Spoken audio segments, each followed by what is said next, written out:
Ujumbe huu unaletwa kwako na ni idhaa, jukwaa la redio na mitandao ya kijamii na vijana kwa vijana. Tunachunguza sababu za vurugu na msimamo mkali katika kaunti ya Nairobi na kutafuta suluhisho la ubunifu ambao unasababisha jamii yenye amani na mshikamano.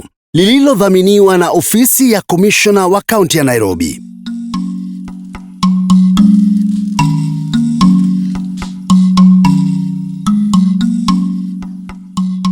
Leo katika kipindi chetu cha kusisimua ni idhaa, tunaangazia kuhusu vitisho vya kujifunza na uhusiano wake na msimamo mkali wa vurugu, ama kwa Kiingereza learning threats and linkages to violent extremism.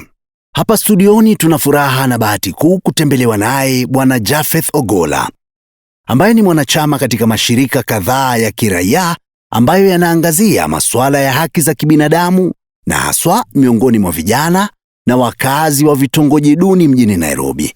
Usibanduke ulipo na moja kwa moja twende studio zetu upande wa pili ili tumsikize Bwana Japheth Ogolla ana maoni yapi kuhusiana na swala hili. Mwenzangu Mary, uwanja ni wenu. Karibuni. Japheth, karibu sana manze. Uko fiti? Niko fiti, asante sana. Hapo sawa, unaweza tuambia at least a bit background about yourself? Mimi naitwa Japheth Ogolla. Basically mimi ni mzee wa mtaa. I have a background of living and working around several urban slums in Nairobi. So I engage very much with issues of youth. And mtaani gani? Nimegrow coach, but nafanya kazi kwa mitaa tofauti hapa Nairobi. Current occupation saizi ni gani? I'm an independent consultant from March.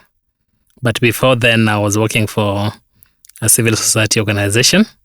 That's where I started getting engaged with the CV issues. Unaweza tuambia zile mbinu zenye our violent extremist groups wanatumianga kuingiza mayouth kwa hizo mbogi zao, kwa hizo groups zao? Wengi wanatumia zile shida mavijana wako nazo. Kwa mfano, ukitembea kila pale pa Kenya, vijana wengi wanalilia masuala ya kazi, hawana kazi. Na kwa hivyo violent extremists watakuja wa promise kwamba wakiwachukua wapeleka pale kama nchi nyingine watapewa kazi zaidi na familia yao pia watalipwa pesa mingi. Na mbinu gani zingine au violent extremist group hutumia? Tunaishi katika jamii pahali vijana wengi wanahisi kwamba system zetu za kijamii na hata za kiserikali hazipatie vijana nafasi ya kujieleza vizuri. So how violent extremists wanawapromise watapatia hizo nafasi ya kujieleza, ya kupractice talent zao generally, yes. Na mayouth wanafaa kukarada na signs kama gani? Like sign yenye youth akiweza ona ndio hii hivi anajua hii, acha niachane nayo, hii ni ya violent extreme groups. Wale wanakuja kwanza wao ujaribu kukubadilisha dini. Wanakuambia waache ile dini ulikuwa. Hasa wengi usimu kutarget wale Christians ambao wanataka convert into Islam. Kwa sababu wanajua convert from Christian into Islam, immediately hawelewi Kiislamu. So ni rahisi wa kukudanganya. Ukubali kwamba yale wanakuambia ni njia za Uislamu ya ukweli, lakini tunajua kwamba ni za uongo. Ya pili wanatarget wale wanaishi katika zile counties ambazo zinasemekana ziko na high incidences ya violent extremism. Kwa mfano ukisema unatoka Mombasa, unatoka Northeastern, hao pia wanasimu kutargetiwa kwa urahisi. Some of them, nakumbuka kuna anzi nilikuwa Mandera, hadi wanaambiwa wengine wanakuja wanaonyeshwa dollars. So wanatumia hiyo chance ya pengine wakitaka kutarget mzee wa mtaa ama chief, wanaonyesha hizo pesa. Shukran tena sana. Kuna ka skit nataka tusikize kiasi, alafu tukirudi utatupeleka na rada ya opinion yako, au sio? Saidi, acha kulenga swali yangu. Hujanijibu. Hii mboto litoa wapi? Nishakwambia ukweli Uncle Rashid. Ni classmate wangu alinipea. Classmate wako anawezaje afford mboto expensive hivi? Si yako na marela huko majuu ndo alimtumia. Alafu akakupatia tu hiyo gift ya precious. Wewe sikuamini wewe. Mimi sikungori. Umekuwa thegi? Mimi nadhani hivyo ndo nilipata hiyo watch wewe. Mimi si gondi. Tosha nyinyi wawili. Saidi, nataka umrudishie rafiki yako hiyo saa kesho. Na umwambie nimesema hautakaa nayo. Sawa? Sawa nyanya. Si ni hivyo? Si kila kitu iko sawa sasa? Wacheni tukule. Mam, hiyo bado haisolvi ngori. Lazima nikuje chuo mimi mwenyewe kesho ni confirm best yako alikupatia hii mbota. Uncle, hiyo si ya muhimu. Shia kubaliana nitarudisha hii saa. Na kuja chuo kesho, mimi mwenyewe nichone na macho yangu beshte yako mwenye alikupatia import. Alafu ni call mapero wake wa confirm au ma relatives wake walisend. Angu utaniaibisha. Kwani ni lazima uende Rashid? Mam, ni lazima.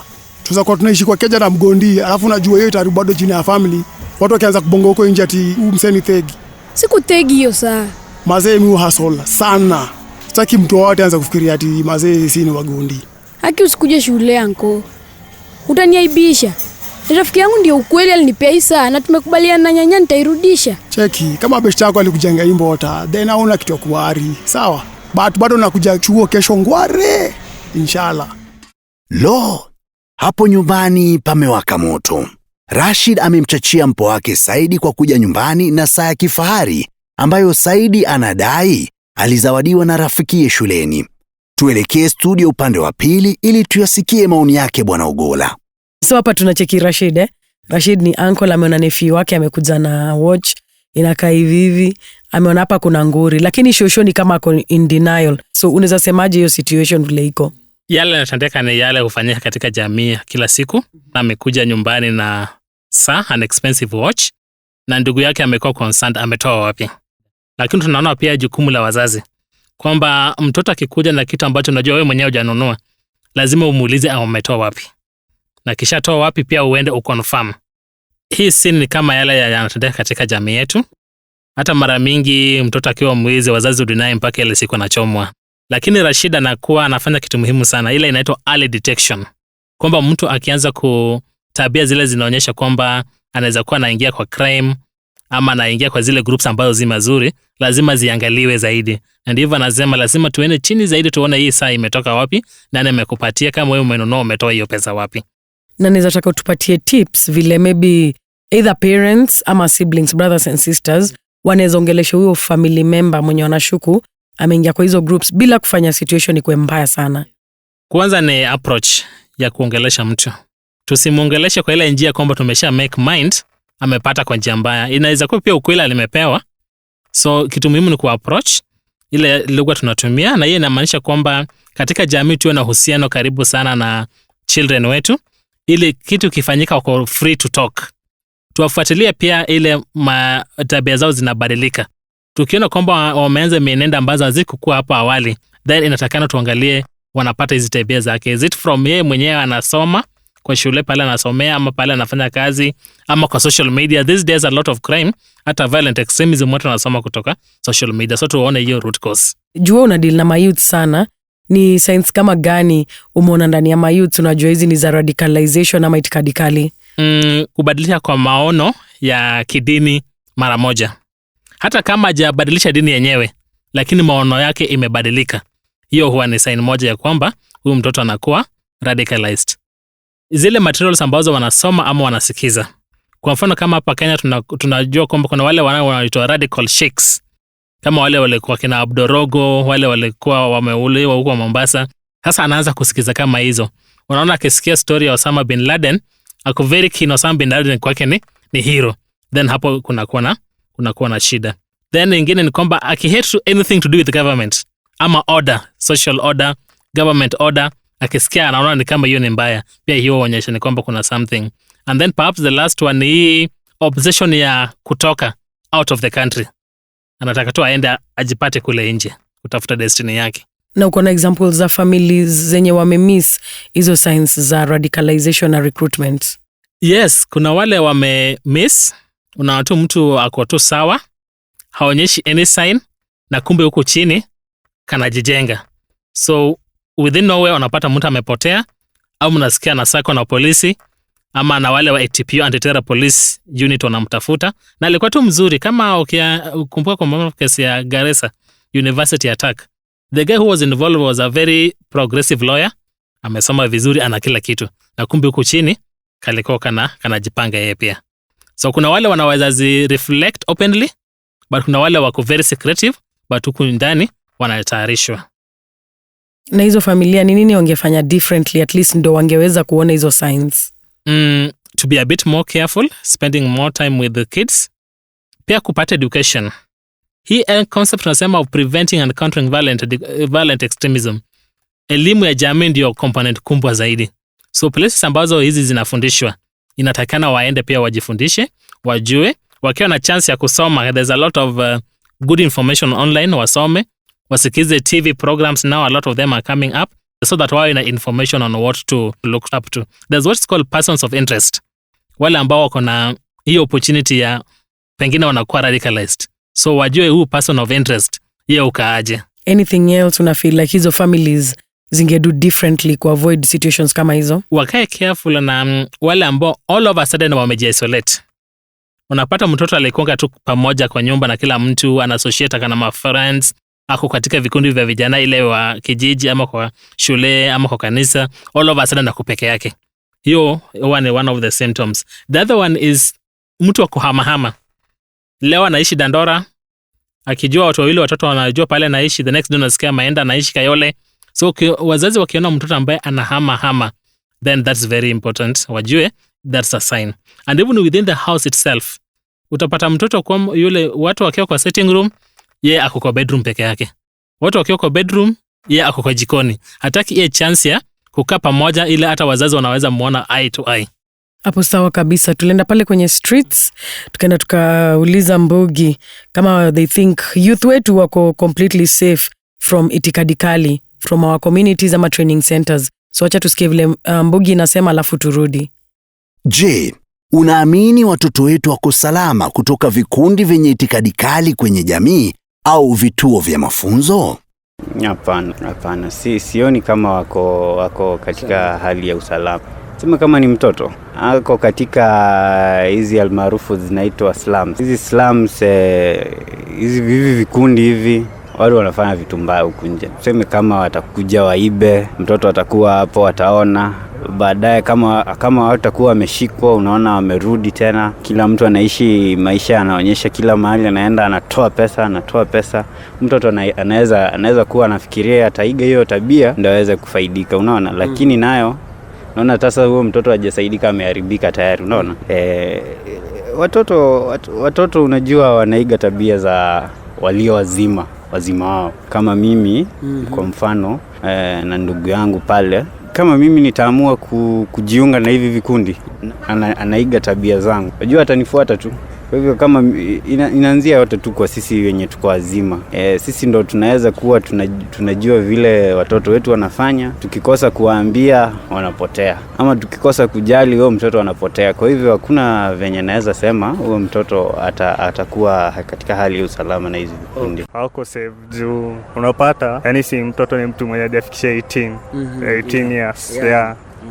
Kwa according to constitution ya Kenya. So unapata ni mtu mwenye bado hajakomaa akili vizuri. Kwa hivyo ni rahisi kubebe watu akili, anadanganyishiwa kitu kidogo. Anaitikia, anaingizwa. La, kwa sababu kundi hivyo vinaingisha vijana katika uvutaji wa bangi. Sana pia kutumia dawa za kulevya. Na pia hiyo nafaa kuzuia watoto wetu kwa vikundi kaizo. Karibu tena kwenye makala haya ya kuchachawisha ni idhaa. Makala ya kukuhimiza we kijana kuwa sauti ya jamii yako. Ikiwa leo tuna furaha ya kuwa naye Japheth Ogolla kujadili hili swala la vitisho vya kujifunza na uhusiano wake na msimamo mkali wa vurugu kwa vijana katika jamii yetu. Tuandamane hadi upande wa pili wa studio ili tuendelee kuyasikiza maoni yake Bwana Ogolla. Venye Mbogi mongia, what's your opinion on that? It's very true. Kwa sababu anasema kwamba the adult population katika vijiji vyetu wana influence watoto na vijana, tabia ya watoto na vijana. Na hiyo ni ukweli kabisa, kwa sababu vijana wa siku hizi hawana wale watu tunaweza sema ni role models. Na ndivyo tunasema kwamba hata wasiangalie mambo ya role modeling sana, wao wenyewe wawe their own role models. That's very, very important. So that if you don't see a role model around you, be the role model. But kitu kingine muhimu ambazo inajitokeza ni kwamba kuna youths ambao si violent extremists, hawako attracted to violent extremism, but wako katika njia zingine za crime, kama masuala ya drugs, the normal stealing. But sasa wao wanakuwa very attractive to violent extremists, kwa sababu already wao ni deviants katika jamii, wana tabia tofauti. So violent extremists see them very easy to influence them to join violent extremism, but they are not necessarily violent extremists. Na una believe watu wetu wako safe from itikadi kali in this community? Una believe ni kama wako safe? They are not at all, because one ni kwamba kuna shida mingi katika jamii. Kwa mfano katika harakati za hii mambo ya preventing and countering violent extremism, imepatikana kwamba vijana ambao wanatumia drugs ama wako na shida ya drugs are easily attracted to violent extremism. Very, because they need money anyway. So and that's why we are saying kwamba katika kila jamii tuwe na wale tunaita CV champions, ama wale tunasema ni PCV role models. Wawe katika shule, katika jamii, at the employment places, wale ambao wanaweza saidia hawa vijana waone kama hawa ni ma role models. Unaweza sema ni role gani familia iko nayo ya kuplay kuavoid my youths kuingia kwa hizi terrorist groups, radicalization, recruitment? Some of us were born and brought up in the slums. Kwa nini hatuko kwa criminals? Because there are certain values that wazazi wetu waliintroduce tu wakati tulizaliwa. The number 2 ni kwamba tujaribu as much as possible katika family level tupatie vijana wetu opportunities.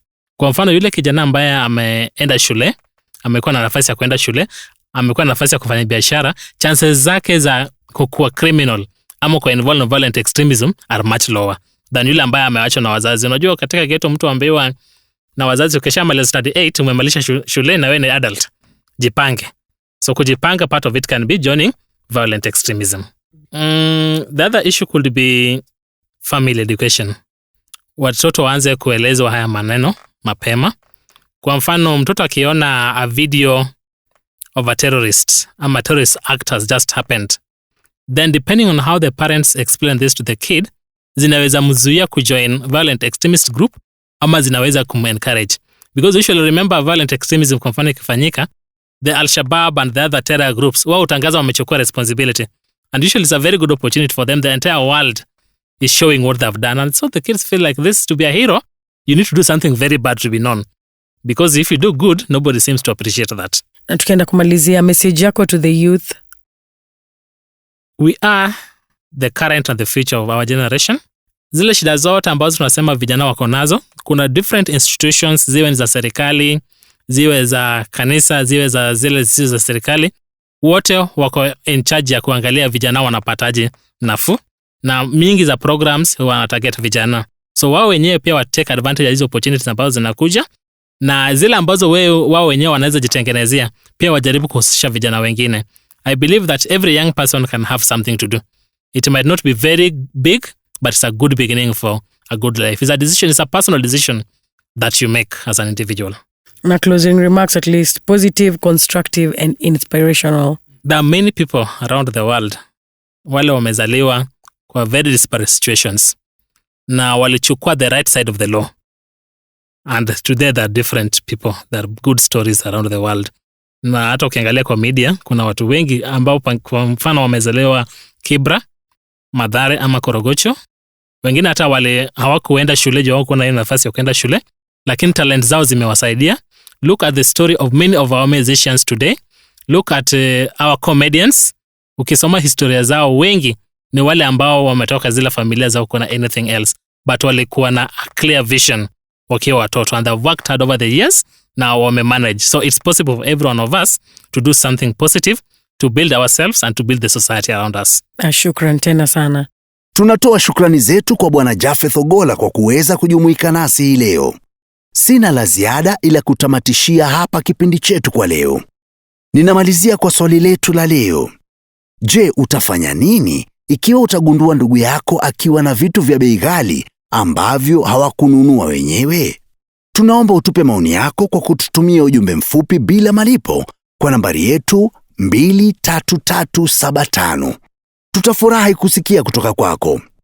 Kwa habari zaidi wasiliana nasi mitandaoni kwenye Twitter, Facebook na YouTube kupitia handle yetu ni _idhaa. Usikose kuungana nasi tena wiki ijayo hapa kwenye makala ya kusisimua ni Idhaa. Mimi ni mtangazaji wako Mwenda, na panapo majaliwa yake Maulana tukutane tena wiki ijayo hapa katika ni Idhaa. Kwa heri.